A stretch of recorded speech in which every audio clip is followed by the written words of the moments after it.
to set up the grill dome for the campfire cones. We're going to be using stubs, natural charcoal briskets. We'll be lighting the grill dome with the Rapid Light charcoal lighter. To set the grill dome up, we're going to be using the bottom extension rack along with the pizza stone as a diffuser and the top grate. In order to set the campfire cones up straight so they actually melt properly and don't spill all into the grill dome themselves, we'll be using a jalapeno popper holder. And that is going to be something that we cover in aluminum foil for two reasons. First, we're going to cover it so that it's less mess if you have any of the sugars from the caramel or fudge drip onto the holder. Second, cover the bottom so that the bottom points of your cones don't get too charred and burnt. But let me show you how this is all set up. Okay, so I've got the grill dome here. I've loaded up with some charcoal briskets. Again, we're using the Stubbs charcoal briskets today. And we're going to use the Rapid Light charcoal starter. So we're going to take that, we're going to bury it in the center under the briskets. We're going to plug that in. We're going to let it run for 8 minutes exactly, and in 8 minutes it's going to have the perfect flame. Let me show you. Okay, so we've removed the Rapid Light. It's been after the 8-minute mark, and as you see by the smoke, we've got the grill dome going quite well right now. So what we want to do at this point, we want to add the bottom extender rack along with your pizza stone, and that's going to act as your diffuser. We're going to get that in place. We're going to add the top rack. And today we're not going to use this rack because we're actually going to have something that's going to stand up a little bit taller than that will allow. So we're going to let this grill dome get up to about 350 degrees. We're going to open it all the way at the top. We're going to open it all the way at the bottom until it starts climbing. Once it starts climbing about 50 to 25 degrees from your target temperature, I go ahead and start shutting it down. You'll probably do about an eighth to a quarter of it.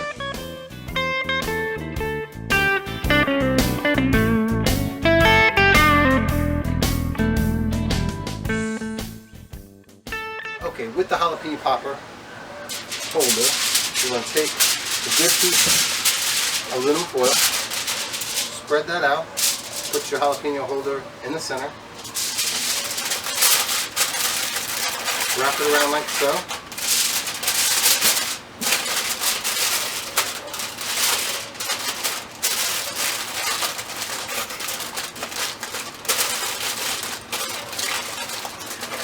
Then you can poke the holes in it.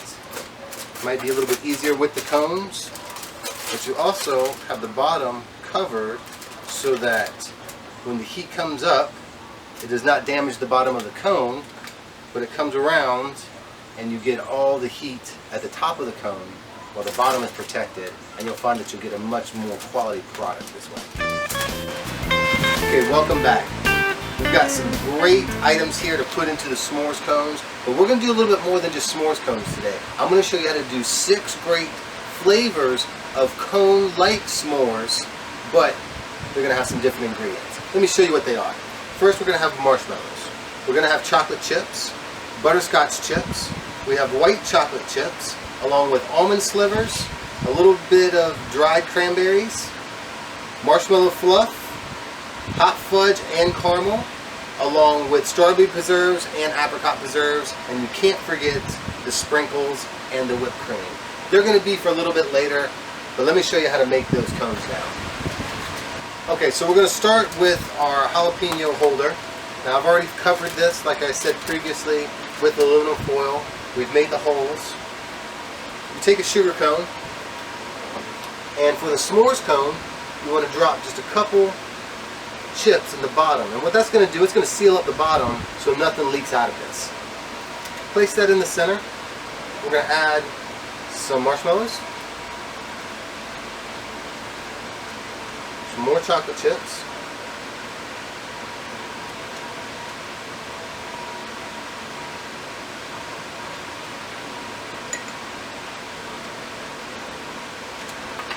and that is going to be your basic s'mores cone. Now, if you want to try something a little bit different, let me recommend the strawberry and cream cone. That consists of a couple white chocolate chips. There again, to seal at the bottom. We're going to add some strawberry preserve topping.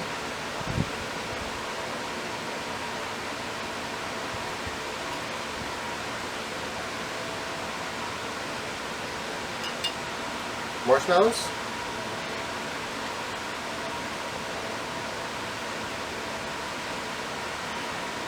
A little bit more strawberry.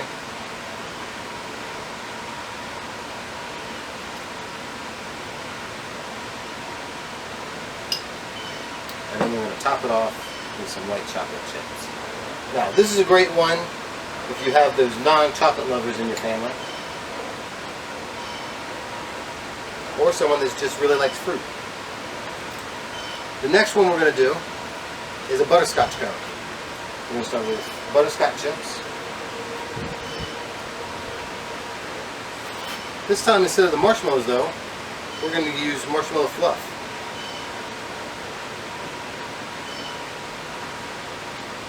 Nice big old dab of marshmallow fluff.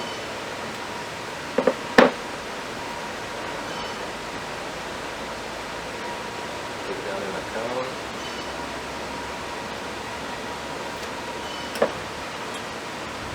And more butterscotch chips.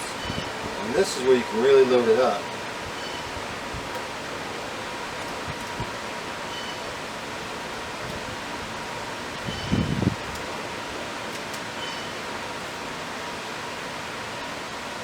For our next cone, we'll be doing an almond and cranberry with white chocolate. Good again, start with white chocolate chips. We're going to add a couple marshmallows, dried cranberries, a couple more marshmallows,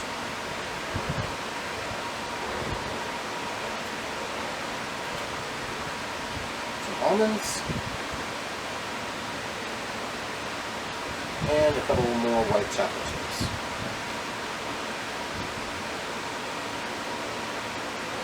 And as you see here, the cones really make it convenient and easy to just load up any ingredients that you want into your cones. It also makes it great for the smaller children so that they can hold it and you don't have that ooze all over. Not that I don't like the ooze, but sometimes less mess is a little bit better. Now we're going to do a chocolate and caramel cone. We're going to start with chocolate chips,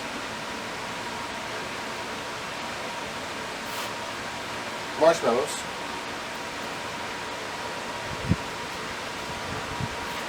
some of our caramel. If you do have the little ones making these, be careful when you're using these hot liquid ingredients. They can burn. We'll put about 3 scoops in there.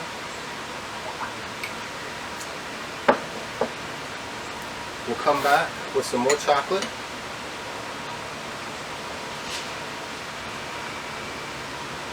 And we'll go crazy with this one.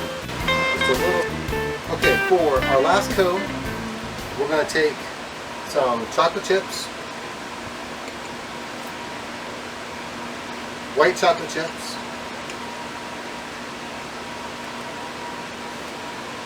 we'll take some apricots,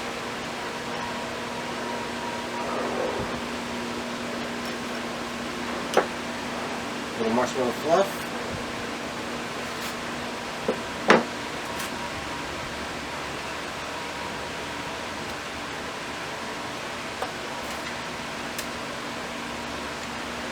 and we'll finish off with cranberries and some almond slivers. So, those are some ideas for you. I'm sure that you guys can come up with some even better ideas than what I've done today. But let me get these onto the grill, and we're going to have a great sweet treat. Okay, so we've got the grill dome set at right around 300 degrees, and we've got these great s'mores cones or different kinds of campfire cones. We're going to take those and we're going to set those right in the center.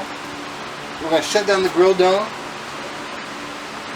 7 to 10 minutes later, we're going to have a great treat. I'll see you then. Okay, so it's been about 8 to 9 minutes. I believe these s'mores cones are about done. You can see that on top the marshmallow is starting to turn a little brown. Chocolate chips are starting to sweat. Now, little note on chocolate chips is that they're actually more melted than you think, as you can see here. But because the cookie companies want them to stand up to the chips in the baking process, they don't sometimes melt all the way. So if you were to use candy, per se, a Hershey's chocolate or another chocolate bar, you're going to get a much even melt factor than what you have with chocolate chips. Okay, so as you see, the chocolate has melted, and we're going to pull these off the grill, and then we're going to put some extra toppings such as whipped cream and sprinkles on these. Follow me.